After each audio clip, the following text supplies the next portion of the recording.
Hello, everybody. I'm very sorry that I missed all of you. As some of you may know, and some of you may have experienced here in Washington State, we had a major power outage. There were major windstorms, a really bad rainstorm that knocked us out for 2 days. I am just getting back online, and so I'm sharing a video with you to share the content that we would have talked about in our office hours and just to help you stay on track. Okay, I'm about 2 days behind, but I'll catch up and just send me an email if you need any help or have any questions. So I'm looking at the class and going through. We've covered some introductions and the elements of art and principles of design. The reason that I kind of hit you with 2 assignments in the first week is because the elements of art and principles of design are the vocabulary that we'll be using throughout the course. I actually recommend that you print those out or write them down in your notebook, and every time you write a discussion, have those on hand. And if you're stuck or struggling with what do I say, take a look at those and see, okay, can I talk about line? What can I say about shape or value or color or contrast? And it will really help you to talk about art. So I hope that that helps to give us all a jump start. So here we are in Module 2, and this week is very much about the 4-step critique method. It's called a formal critique, and it sounds kind of challenging, an analysis of art, but take a deep breath and relax. It's not as complicated as it sounds. And analysis is really about understanding a work of art and interpreting a work of art. And the fun part is it's a lot about your interpretation. Okay, so let's take a look at the assignment. And of course, you've got your reading and viewing materials to go through this week as well. But I want to focus mainly on the assignment because it's a new writing style that many of you may be unfamiliar with.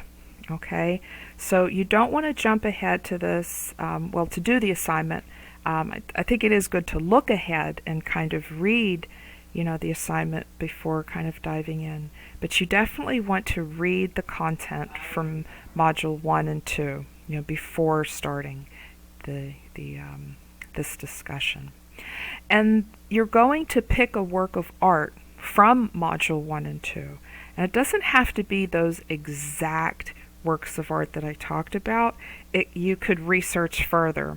So for example, there's an article about Romanticism, which is a whole time period of art.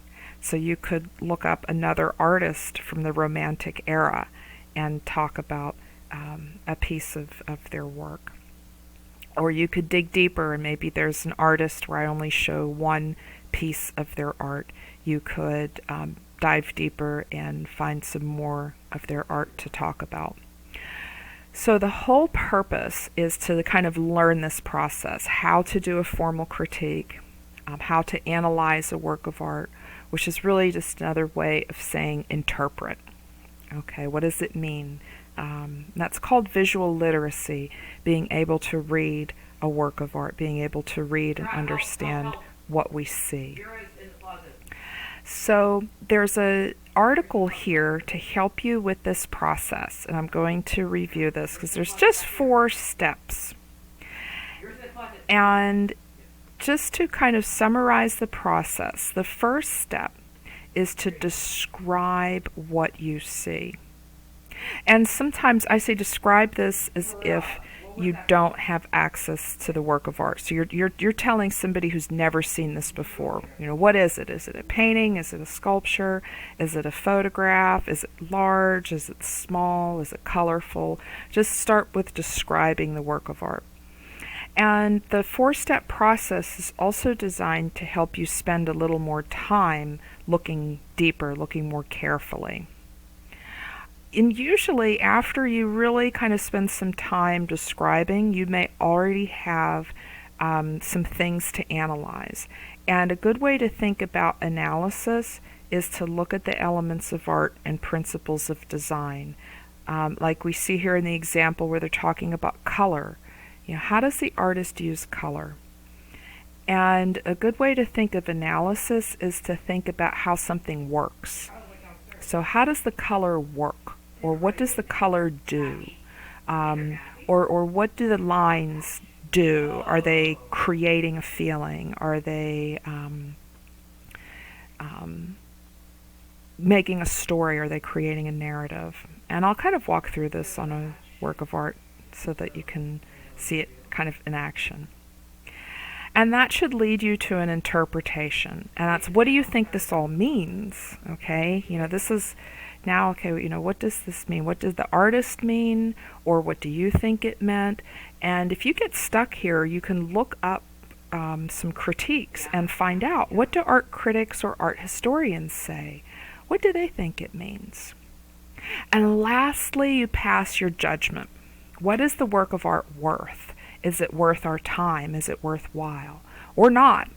Okay? You could have a positive or a negative judgment here. And it's good to maybe think of some criteria, like what do you use to judge? Do you use the value? Do we have a monetary value for this work of art in society, or not? So just to show you kind of in practice, I pulled up here, let me see if I can get a bigger picture here of the raft of the Medusa. And this is a painting by Theodore Géricault. There we are. And just to describe the painting to start, it is a painting, it's an oil painting, and we see here all these people on this raft. They're out at sea. We see these big waves and what looks like a stormy sky.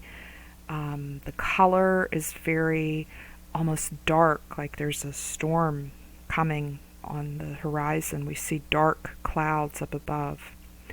And the painting is an oil painting. It's very, very large. It's larger than life. If I look this up here, let me see if they show me the size here. This is missing the size, but I know from memory that this painting is about like 20 feet wide by like 15 feet tall. So these many of these figures are like life size or larger. So when you stand in front of this painting, it's like bigger than you, larger than life. So that's kind of the start of the description, okay? And I could go in further because there's a lot happening in the painting. We kind of see somebody waving a flag, and then if we really take our time and look, we can see way off in the distance where the light is coming on the horizon. It looks like there's a little ship. So they may be about to be rescued, but not everybody.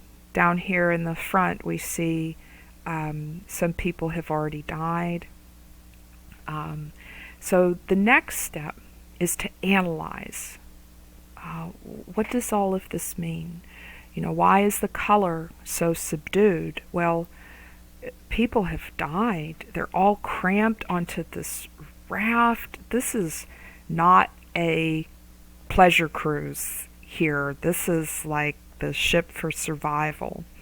And the color is adding to that mood. It's really creating kind of a tense mood, adding to the mood of the piece.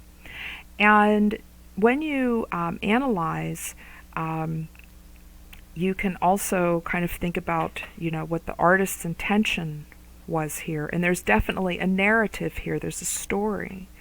I can jump into the interpretation. What is the story? What does it mean? Sometimes research is helpful.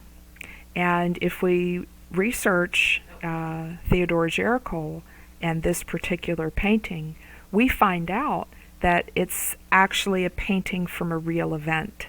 that this is the story of a pleasure cruise gone wrong, and the ship actually crashed, and they didn't have enough lifeboats for people, and so people were left kind of on these homemade rafts, and they were out at sea for 3 days before anyone came to save them, and not many people died.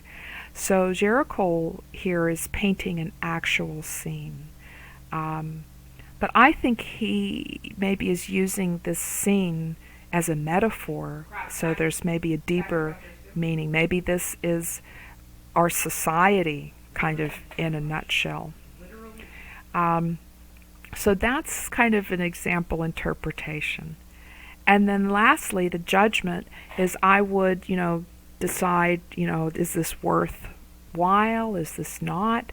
And I believe it's very worthwhile. This is actually one of my favorite paintings because Géricault captures both light and hope, and we can see on the horizon that there is hope, even though it's devastating and desperate and horrible. A tragedy that even amidst tragedy there's still hope, and that's the interpretation for me. That's what the painting means to me, and that's where this style can be a lot of fun, because you can really connect with the work of art and what does it mean to you, and explore that. And with judgment, I can also look at art history and find out, is this in a museum? Is it in a collection? And it is. So it's actually a very important painting in art history. So our culture, we could say, and the institutions of art, we could say, also attach a very high value to this work of art. So that's the project. That's your first discussion in a nutshell. Don't forget to include at least 700 words, and you also want to include citations so that we're practicing good research skills here. So if you're taking the picture from somewhere, or if you're researching outside of class, let us know kind of at the bottom what sources you're using, and just please practice using kind of the correct format for citations. So there's some links there on how to do that and through our library. And also please remember to make sure everything is visible in the discussion, both your essay and embedding the image so that it's visible. We don't want to download anything. And you can also shrink the image in the thread so that it's really easy to go through the thread and read and respond to each other, okay? So that it's really easy to have that discussion. So I hope you enjoy that process and kind of connect with that, make it fun, just find a work of art that you're really interested in, and I look forward to seeing your discussions. And just let me know if you need any extra help or have any questions. I'm only an email away. Take care and stay safe.